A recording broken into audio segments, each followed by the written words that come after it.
They are public displays of grief, loss, and even anger. And by our own admission, we can only show you a few seconds of the vigils that often follow homicides. But tonight, and only on Fox 6, our Henry Rossoff spends significant time with a man who wants you to understand the importance of those street-side vigils.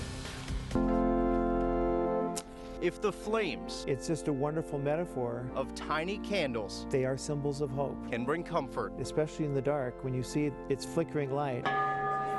And now I'd like to welcome you all this morning. Then the fire inside the man before this congregation can console an entire city. I'm brought into people's lives and feel very blessed for that. We kindle this chalice flame. To say Reverend Tony Larsen merely lights candles, it's shrine the good heart, and preaches peace, would be to call the music made inside Olympia Brown Church nothing more than words on a sheet.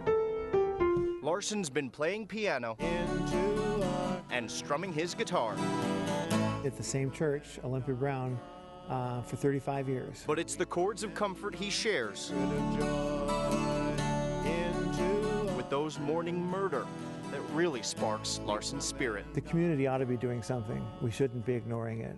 We should be standing vigil about it. This man of faith's mission is to make sure every murder victim matters. On average, in a given year, there's usually 5 or 6 homicides in Racine.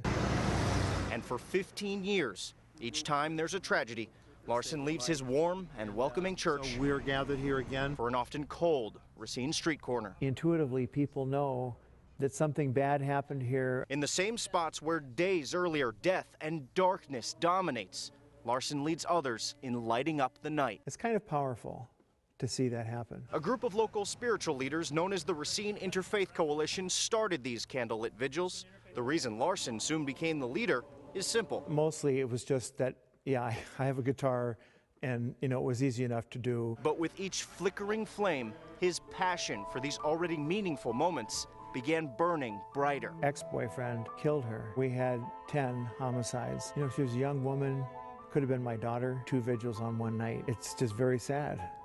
Just very sad. And when you sit down with Larsen and ask him, really ask him about the vigils, you soon realize his stories. We will continue her legacy. What an amazing lady. Are their stories. She touched hearts that she didn't care if she knew them or not. Like the tragic tale of Sandra Tycho. This was a person who tried to help other people. Larsen leads a vigil last October with countless candle holders to remember a generous woman.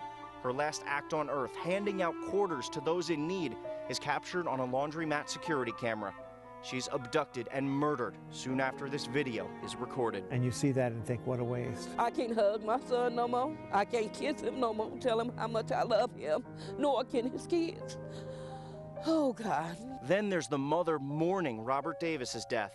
Police suspect he's a victim of gang violence. I know that a good many have been. It's a fact that doesn't faze Larsen. Everyone gets remembered, even those with a problem-filled past. Davis's November vigil draws dozens. To say, regardless of what you've done or who you are, we grieve this loss.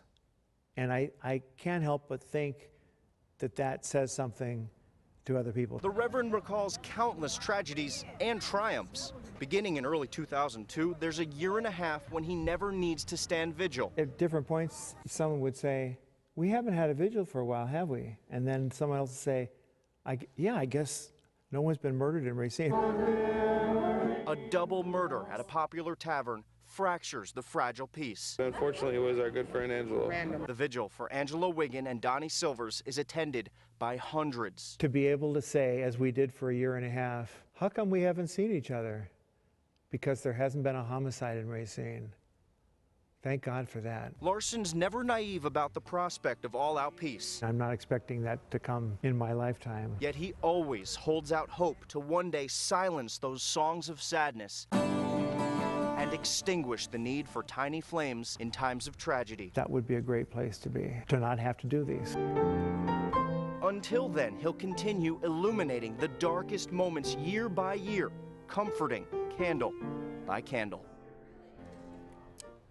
The vigils are open to the public, not just members of Larsen's church or friends and family of the victim. In fact, Larsen says that really is the point of these gatherings, to bring people together. I'm curious about the logistics. Does he reach out to the families? Do the families reach out to him? Is there a victim's witness or a victim's rights group that comes forward to put them together? It's kind of a combination of both. Originally, they started reaching out to victims, and then over the years, the victims or the family members of the victim began reaching out to him because they really like these things or need these things to move on, and it's known that this is what's going to happen in Racine every time one of these murders happens. May he go a very long time without having to pick up that guitar. Agreed. Thanks.